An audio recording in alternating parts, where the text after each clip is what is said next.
Hey, you're listening to Wrestling Roundup, FreeFM 89.0. This is Grady Hooker. We're going to jump straight into the Royal Rumble. Live on Skype, I've got Josh. Hey. And I've got Brandon. Hello. So, you guys both saw the pre-show, I'm guessing? Yep. The New Age Outlaws managed to finally wrestle the title belts away from the Rhodes brothers. I heard you weren't too happy about that, Brandon. Not at all. I really was rooting for the Rhodes brothers to win this match, and they didn't. And I'm not really too happy about the New Age Outlaws holding the titles over other tag teams in the division, but overall I think this could help the division in the future, but we'll see. What about you, Josh? It was time. Let's face it. As long as the Rhodes brothers were the champions, there were not many possible opponents for them, because since they were heroes, there simply are not many heel tag teams. There are not many villains in the tag team division, and so as long as the Rhodes brothers were champions, teams like the Usos, Primetime Players, Los Matadores, for example, would not have an opportunity at the titles. Now that the New Age Outlaws are champions, they have the opportunity now to be able to challenge for the championship. Well, and I think this is leading to a WrestleMania moment for the Usos in claiming the titles in. Yeah, I was just going to say, the Usos have definitely been on a hot streak as of late.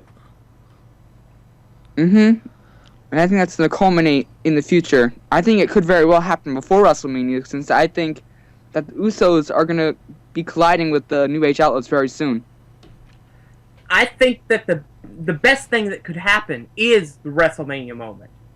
I don't think it should happen before then. Especially if they were to have Rikishi come in and dance with them after they win the championships. Okay. Do you think this is a positive sign for the tag team division as a whole? A little bit, because, like Josh said before, it opens up a hole for other tag teams to challenge for the belts, and I believe that other tag teams need more exposure in the division. What about the Rhodes brothers? Where do we think they're heading after this match? I believe that we're finally going to get that WrestleMania match between the two. That Goldust has been pitching for 4 years. Okay. Yeah. So, do you think the tag team will break up and one of them will flip on the other, or stay together? I think they're gonna turn on one another. I'd most like to see Cody Rhodes remain on the good side, because I feel that he's grown with the Goldust as his partner, and I think that if he remains a good guy, I think that'd be the best direction for his career at this point. The problem with that is that how believable would Goldust be as a villain, considering he's more over than Cody is. Yeah, that's what I was thinking. Honestly, I don't want to see either go villain in this feud, but one probably will, and it'll probably end up being Cody. Okay. Well, the first match that was actually on the card, I'm pretty sure you guys agree as well, it was match of the night. Daniel Bryan took on Bray Wyatt.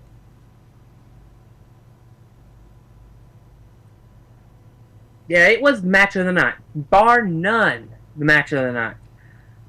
Daniel Bryan is the best worker in the company and makes anybody look good. Bray Wyatt finally had the opportunity to be able to show exactly what he can do in the ring. And what he can do is pretty well for a guy of his size. So we finally get to see him at his truest potential.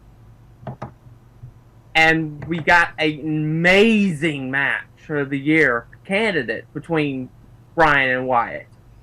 Wyatt ended up winning, which I think was the best decision, because although Bryan is the most popular wrestler and the hottest thing right now, Bray Wyatt is still relatively new and has not had many matches and could not really take a loss. Yeah, I think these two guys brought out the best in each other. I don't think we've seen the best of Bray Wyatt just yet, but I think Daniel Bryan brought out the best in him. And I think that these two guys pretty much showed why they're the future of the company.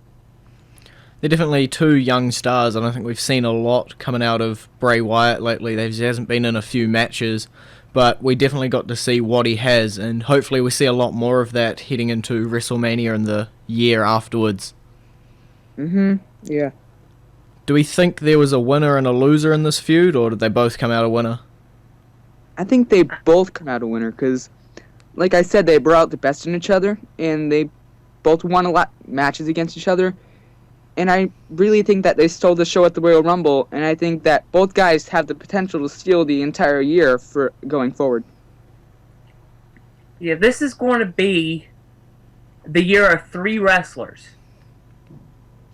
Daniel Bryan, Bray Wyatt, and a third that I'll mention later on in the show. I think we all know. Wink. Yeah. Yeah. But Bray Wyatt, I think, is going to ascend the ranks and be up at near the top of the card most of the year. And I think that Daniel Bryan came out of this perfectly fine. He's not hurt in any way, and he'll move forward probably to the WWE World Heavyweight Championship at some point in the next couple of months. Well, if we look at what happened at the end of the title match, you could see Bray Wyatt ascending the card pretty quickly by force. Yeah. This was definitely the night of Bray Wyatt and Roman Reigns. Yeah. Definitely. Okay, well, we'll go to the next match in a moment, but just now we'll go to the classic entrance theme. It's the first winner of the Royal Rumble match, actually. It's Hacksaw Jim Duggan.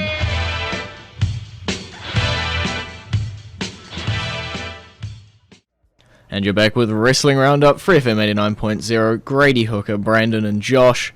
We'll talk about the next match. You can't see, I'm putting air quotes around that there. Brock Lesnar sort of took on Big Show. Yeah, I just called it a segment because that's basically what it was. This was awful.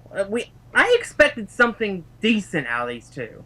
I didn't expect Bray Wyatt, Daniel Bryan, but I expected something more than what we got. We got a 5-minute beatdown, then we got a 2-minute match, then we got another 5-minute beatdown.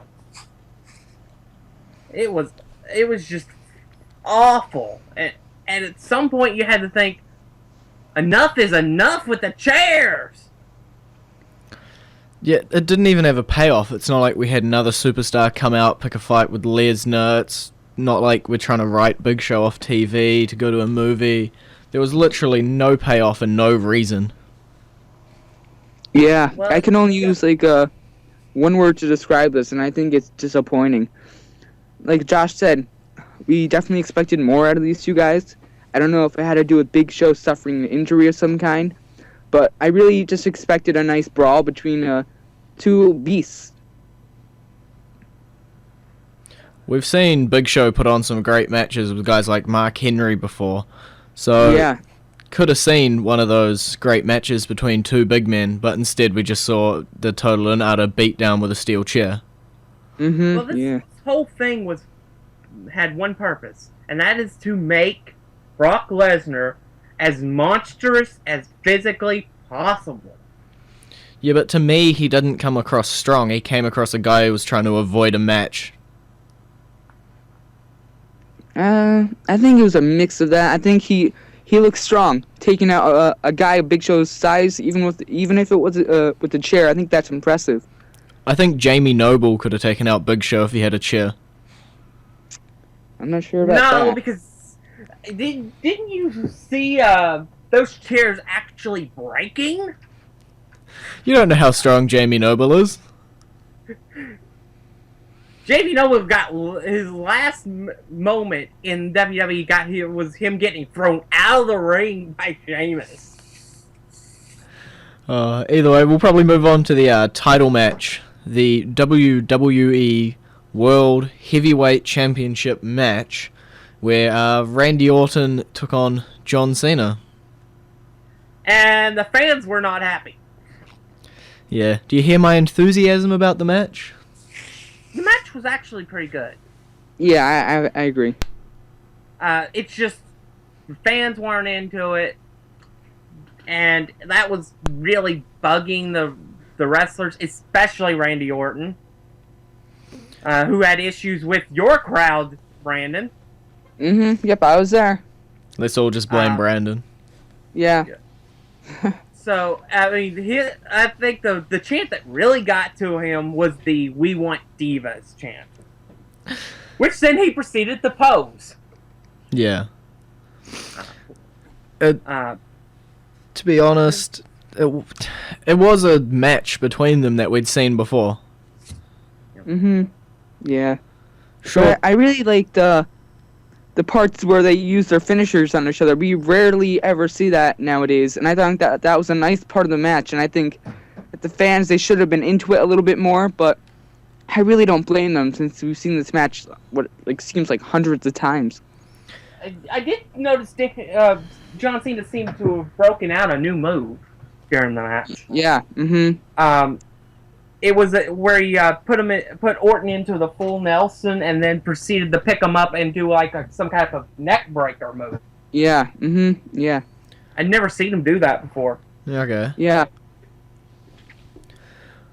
Well, I would like to say I like the match, but I think the crowd being so completely disconnected to the match killed it.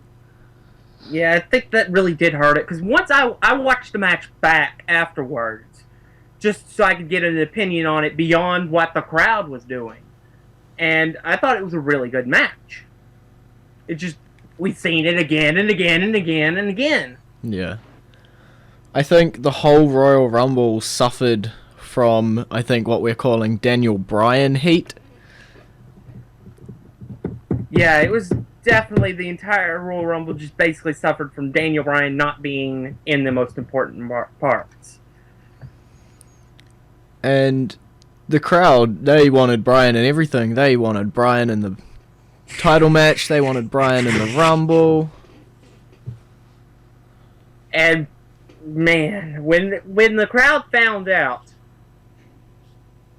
that Daniel Bryan was done for the night, this crowd turned ugly. Luckily, there was no riots. There were definitely some worries, though, about it. This was ECW. It would have been a riot. Luckily, we're not ECW anymore. But you can watch all of the old ECW pay-per-views on the WWE Network when it launches later on. Yeah, I don't have an exact countdown, nor am I a promo person. About That would be 27 days. 27, and then you had like 3 before we air, so about 24. There you go, roughly 24 days, except if you're in New Zealand like me, in which case you have to wait for an indefinite length of time. We'll go into the current entrance theme We of the didn't week. even talk about the Wyatts. Oh, okay, we'll do that before we go into Sheamus's song. True, the end of the match where the Wyatt family came out and obliterated John Cena. Yeah.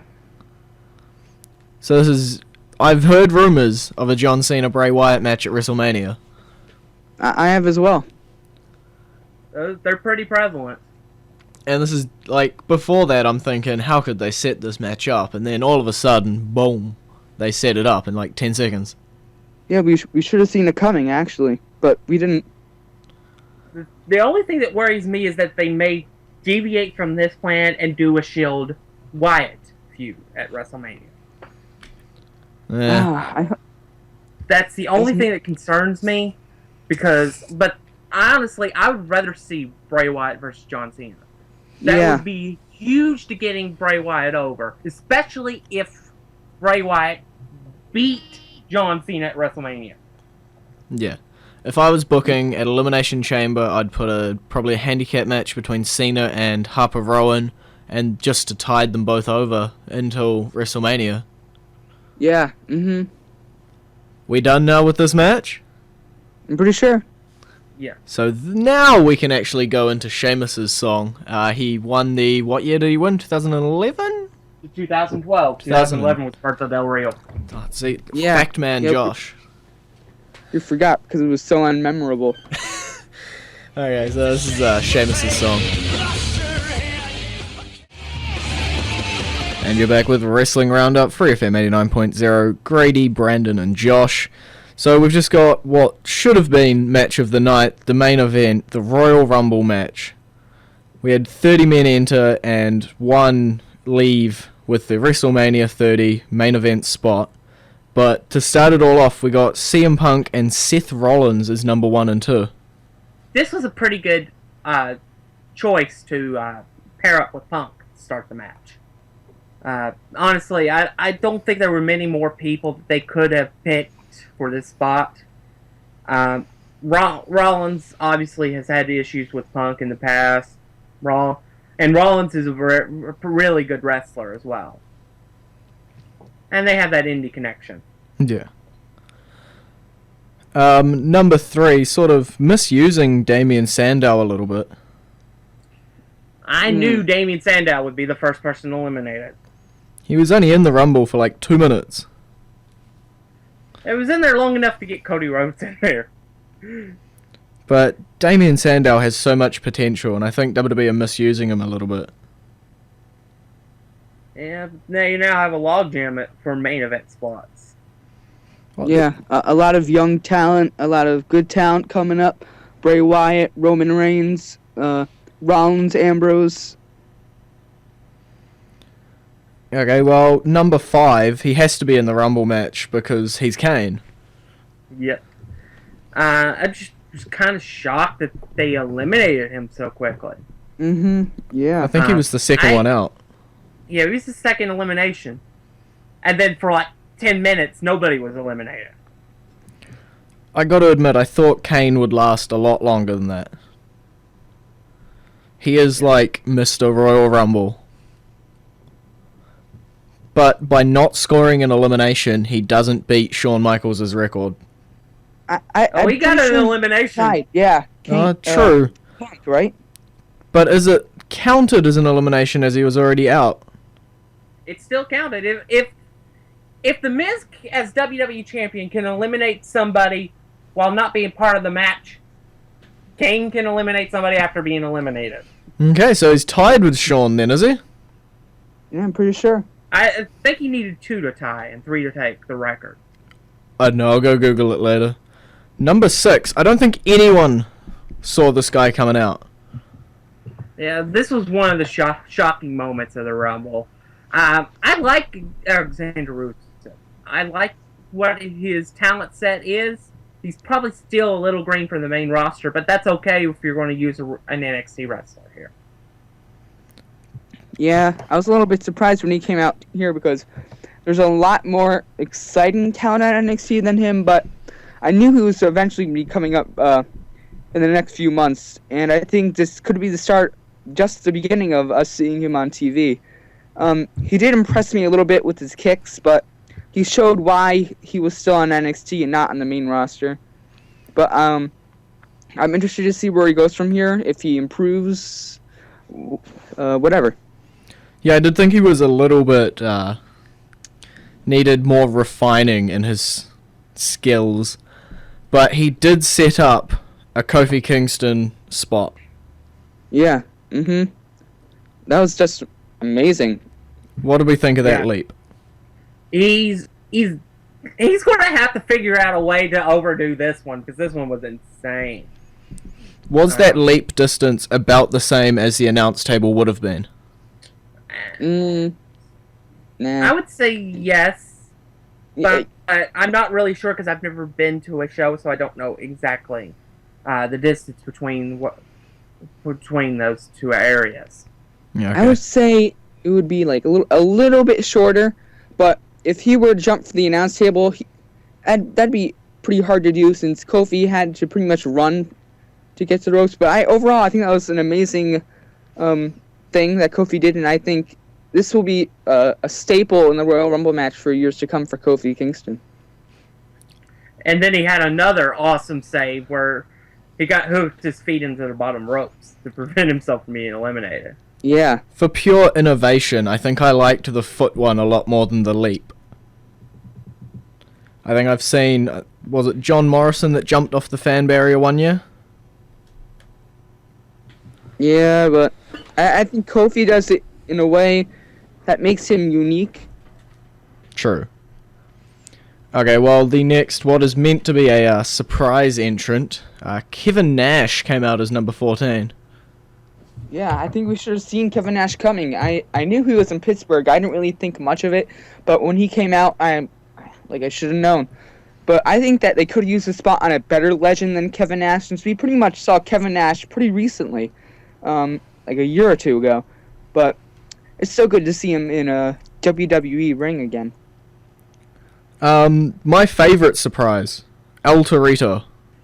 Yeah, and that's pretty sad when their Royal Rumble match, biggest surprise is an animal. I had fun with that, though. And I like El Torito. And besides, if you can have Hornswoggle in a Rumble, you can have El Torito in a Rumble. Except Yeah. El Torito actually eliminated Fandango. So, How far he's fallen. either way, we did get a very, very, very, very, very wasted spot with JBL. Yeah, Well, he last- the JBL character had never been in a Rumble match. Don't care, it was a wasted spot. I had actually called it earlier in the night. I said, wouldn't it be nice if JBL was actually in the Rumble? I wouldn't mind it if he came out and did something, but to last 21 seconds. Well, you know what I wanted? I wanted to see him and Harper do dueling clotheslines. That's what I wanted to see. Okay. Well, in the end, the final four, what was it? It was Batista, Sheamus, CM Punk, and Roman Reigns. Yeah, I called it. I'll say I called the Final Four. You did? Yeah. Yeah. By this time, the crowd has turned completely evil. They're on near riot level because they know Batista's about to win the Rumble. It was at this point, I think, well, Kane took out CM Punk, so that's leading to pretty much, I'm guessing, an Elimination Chamber match between the two. Yeah. Most likely, yeah. And then you have Roman Reigns eliminate Sheamus to make 12 eliminations. A brand new record. And what did he beat? He beat, it was Kane's from 2000 and something? 2001. So that record's held for like 12 years. 13. A long time. And did we all think that Roman Reigns had a chance of winning? I know. No. I thought he had a big chance of winning. I didn't think he had any chance because of the person that was in the ring that's the final two with him. Yeah, but come on. If it had been anybody but Batista, he would have had. I would have thought he would have had a legitimate chance, but because it was Batista, he had no chance. Everybody loves an underdog. But on this night, he was made into a star, and he is going to be a superstar this year. And I could see before the end of the year, Roman Reigns as WWE World Heavyweight Champion. He definitely was the star of the Rumble. If we were talking about the Royal Rumble pay-per-view as a whole, it would be hard to pick either Reigns or Wyatt that was made a bigger star. Yeah, I think they both shine bright at the Royal Rumble pay-per-view, and I think they both showed, along with Daniel Bryan, why they are the future of the company and why they are people to look out for in the near future. Do we think that this is a sign of the Shield splitting, especially since Dean tried to eliminate Reigns? Yeah, Yes, definitely. because Roman Reigns ended up eliminating both members of the Shield and Yeah. Antonio Cesaro at the same time. So, Shield split imminent? Yeah, although they may hold on till WrestleMania. Yeah, I think it's going to take a little bit of time because these guys have been working as a trio for a very long time, and they've been very good for a very long time. So I think it's going to take more than just one Royal Rumble match to split a very good team apart. Okay, well, it's been great talking to you guys. Yeah, it was great.